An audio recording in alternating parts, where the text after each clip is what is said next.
पुराना गोलीमार पाक कॉलोनी में एंटी स्ट्रीट क्राइम सेल ने गैंग वॉर के खिलाफ कार्रवाई की है। इस कार्रवाई में 4 जख्मी समेत 13 मुल्जिमान को गिरफ्तार करके 40 किलो से जायद मनशियात, हशीश, कोकीन, असलहा और दीगर सामान बरामद किया गया।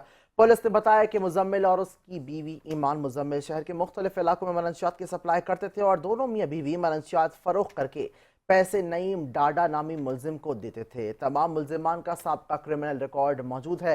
एसएसपी किमाड़ी ने ऐलान किया कि गोलीमार और मनशियात की सप्लाई में अब कोई भी काम नहीं कर सकेगा। लियारी गैंग वॉर के बड़े नाम ज्यादातर मुल्क से बाहर हैं, उनके कारिंदों को भी गिरफ्तार करने की कोशिश की जा रही है।